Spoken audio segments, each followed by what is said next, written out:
Ilia Topuria moving to lightweight would be a good move for his career. That's an overreaction, Simon. Ooh, instant overreaction from you. Yes. Let's hear Yeah. it. Yeah, I know. I this one's been festering within me for the past week ever since I heard that crazy Spaniard slash Georgian slash German say this. I don't know what he's thinking. You still got Diego Lopez left, and you got to give Volk his credit. You gave him the credit in the octagon. This guy defended it 5 times. He's probably the greatest featherweight ever, not the greatest featherweight champion ever. That's Jose Aldo with 9 title defenses, 7 in the UFC, 2 in the WEC. But he's the greatest featherweight ever. He defended it 5 times. He's been classy. He sat out a good amount of time to rest his brain after the Makhachev and Topuria KOs. He deserves for you to run it back. I'd even say in Australia, if we can't get it done in Spain, because I'm all about Spain first, and I'm sure Alexander the Great would agree with that. But he's got to give the champ a chance to run it back, and then Diego Lopez, who's on a roll. I think he'd be a good way to say I beat an old guard and a young up and comer, which is what John Jones is getting accused of. Hey, you're dodging the up and comer, and then after that, I might be open to it because he is undefeated. And look, any fighter that proclaims I'm having a tough time making a weight and I'm doing it for health reasons, okay, but I don't think he's one of those guys. I think he's on the smaller end of 45 personally, but I just think he needs to kick back a little bit, clean out your division. It's not always about you; it's about your division, and then move up. Because Well, look, at 55, we already know that there's a fight happening at 311, right? Makhachev against Sarukian, and then you got Oliveira waiting in the wings. I even left out Movsar Evloev. Now that I think you about it, I mean, did leave out Movsar he's Evloev. got Yes, you 3 did. credible guys waiting for him. And Simon, I know I refer to this a lot, but I'm proud of it. At MMA Junkie, we did the whole 30 greatest fighters over the past 30 years. And I'm always going to point to this because that that project that we did at the end, when I saw who the top guys were that all of us did as a whole, it was all the legends that backed it up with title defenses. And I'm just encouraging young fighters to think about that. Champ didn't matter as much. Title defenses somehow did.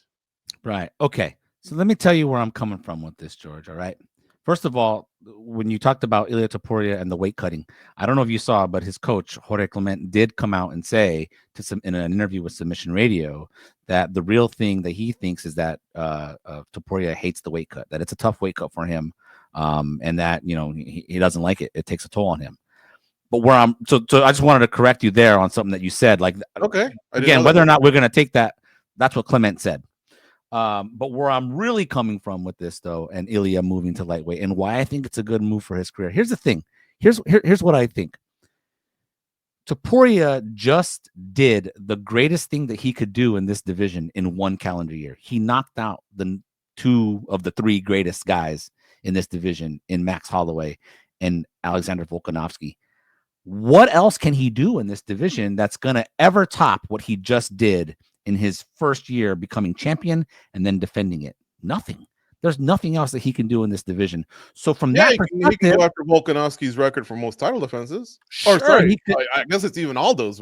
Sorry. Yeah, but sure, he could go for more title defenses, and that's what you would do.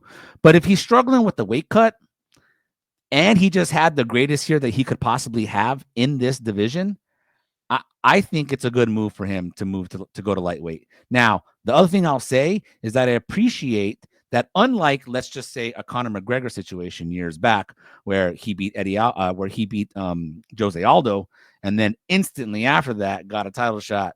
Well, not instantly, I guess, it was the Nate Diaz fight happened first, but then he got the title shot once he moved to lightweight. Didn't have to fight anybody.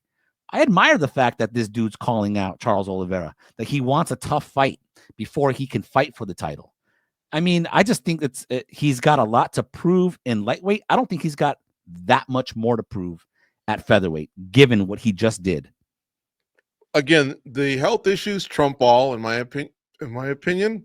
So if that's the case, then going up, he is handling it the right way because he's not trying to push aside a number 1 contender like a Sarukian, saying, out of my way, champ. No, I like that he's targeting somebody that's not a jabroni, and right now Charles Oliveira is definitely not a jabroni. One of the most dangerous guys in that division, and he's dangerous. So yeah, if he's going about it, is he going about it the right way? For sure, right? But I still think he's got work to do. And then guess what? He backtracks and says, "Oh, I'm not leaving it vacant."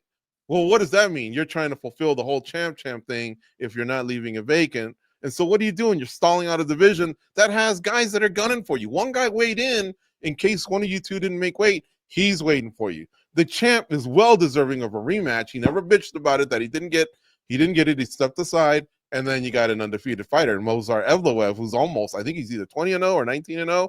That's pretty damn impressive. All right. Well, listen, dude, I would be excited to see Ilia Topuria at lightweight. I think his knockout power translates. You know, it would be fun. It would be fun. There's some good fights there for him at lightweight. I think it's a good move for his career, but I guess we'll see what happens. Dana doesn't seem too fond of it. I think his reaction, I think he was asked about it this past Saturday, and I don't think he was really all about it. So, you know, one thing if I can add, Simon, is with John Jones, remember he's such a phenomenal fighter. We just stick to fighting. But then they told him, hey, if you really want to make money, move up to heavyweight, which I thought was bizarre because so many fighters that weigh less than him have made more money, right? So the only thing I can think of is if for whatever reason Topuria stands to make way more as a 55er, parlayed with the health stuff that we talked about, his coach saying it's a tough weight cut, then maybe I can see the incentive there, right? But does he still have stuff to do at 45? Yes. And I think Topuria can make 45 great. The way Conor made lightweight great and made the heavier guys make less money than he did because he made himself such an international brand. I think Topuria could do the same thing. All right. Well, we'll see how it unfolds. You know, maybe it's unlikely, but we'll see how it unfolds. I just think it would be a really good move for his career. Hey, we'll see how it plays out. We agree to disagree on that one. All right. MMA Junkie AI.